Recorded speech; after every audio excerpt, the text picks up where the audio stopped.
ஒன்று சாமுவேல் அதிகாரம் 23. இதோ, பெலிஸ்தர் கேகிலாவின் மேல் யுத்தம் பண்ணி களஞ்சியங்களை கொள்ளையிடுகிறார்கள் என்று தாவீதுக்கு அறிவிக்கப்பட்டது. அப்பொழுது தாவீது, நான் போய் அந்த பெலிஸ்தரை முறிய அடிக்கலாமா என்று கர்த்தரிடத்தில் விசாரித்ததற்கு கர்த்தர், நீ போ, பெலிஸ்தரை முறிய அடித்து கேகிலாவை இரட்சிப்பாயாக என்று தாவீதுக்கு சொன்னார். ஆனாலும் தாவீதின் மனுஷர் அவனை நோக்கி, இதோ, நாங்கள் இங்கே யூதாவிலே இருக்கும்போதே பயப்படுகிறோம். நாங்கள் பெலிஸ்தருடைய சேனைகளை எதிர்க்கிறதற்கு கேகிலாவுக்கு போனால் எவ்வளவு அதிகம் என்றார்கள்.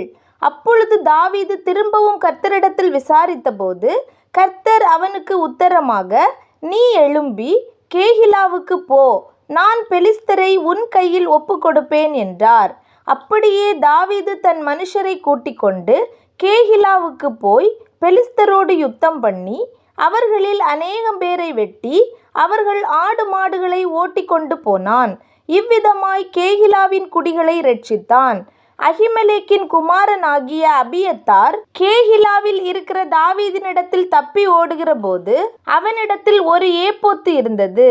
தாவீது கேகிலாவுக்கு வந்தான் என்று சவுலுக்கு அறிவிக்கப்பட்ட போது தேவன் அவனை என் கையில் ஒப்பு கொடுத்தார். அவன் கதவுகளும் தாழ்பாள்களும் உள்ள பட்டணத்திற்குள் பிரவேசித்ததினால் அடைபட்டிருக்கிறான் என்று சவுல் சொல்லி தாவீதையும் அவன் மனுஷரையும் முற்றுகை போடும்படிக்கு கேகிலாவுக்கு போக எல்லா ஜனத்தையும் யுத்தத்திற்கு அழைப்பித்தான். தனக்கு பொல்லாப்பு செய்ய சவுல் எத்தனம் பண்ணுகிறான் என்று தாவீது அறிந்து கொண்ட போது ஆசாரியனாகிய அபியத்தாரை நோக்கி, ஏப்போத்தை இங்கே கொண்டு வா என்றான்.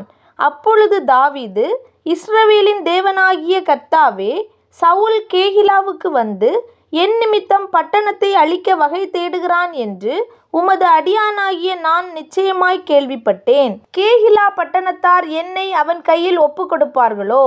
உம்முடைய அடியான் கேள்விப்பட்டபடி சவுல் வருவானோ? இஸ்ரவேலின் தேவனாகிய கர்த்தாவே, இதை உம்முடைய அடியானுக்கு தெரிவிக்க வேண்டும் என்றான். அதற்கு கர்த்தர், அவன் வருவான் என்றார்.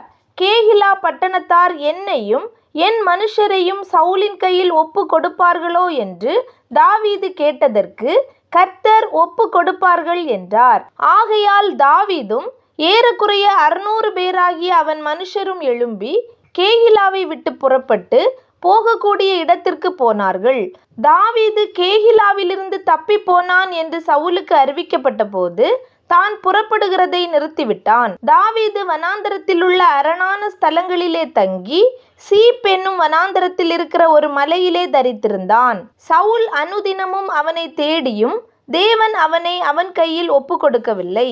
தன் பிராணனை வாங்க தேடும்படிக்கு சவுல் புறப்பட்டான் என்று தாவீது அறிந்தபடியினாலே தாவீது சீப் வனாந்தரத்தில் உள்ள ஒரு காட்டிலே இருந்தான். அப்பொழுது சவுலின் குமாரனாகிய யோனத்தான் எழுந்து காட்டில் இருக்கிற தாவீதின் இடத்தில் போய் தேவனுக்குள் அவன் கையை திடப்படுத்தி, நீ பயப்பட வேண்டாம், என் தகப்பனாகிய சவுலின் கை உம்மை கண்டுபிடிக்க மாட்டாது.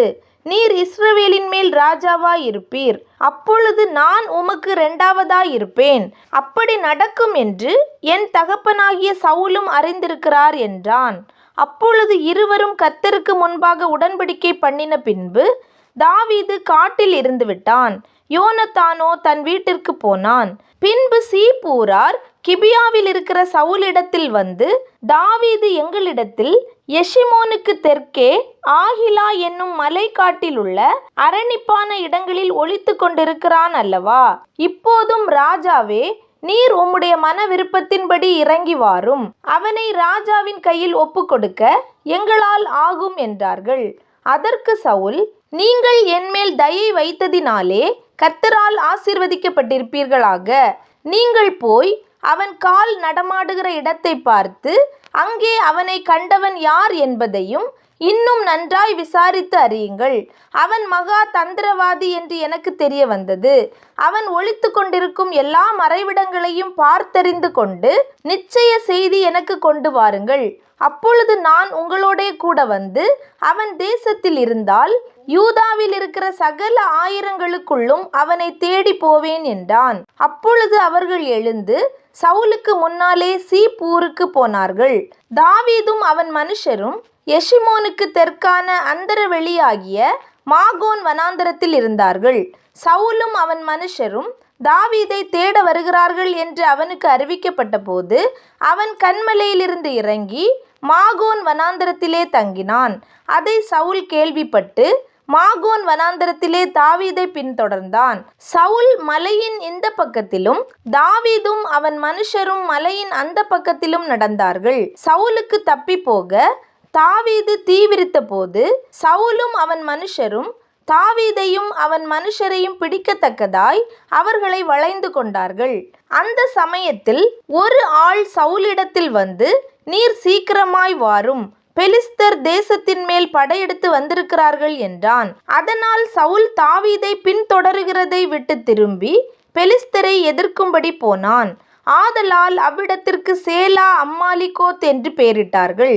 தாவீது அவ்விடத்தை விட்டு புறப்பட்டு என்கேதியில் உள்ள அரணிப்பான இடங்களில் தங்கினான்.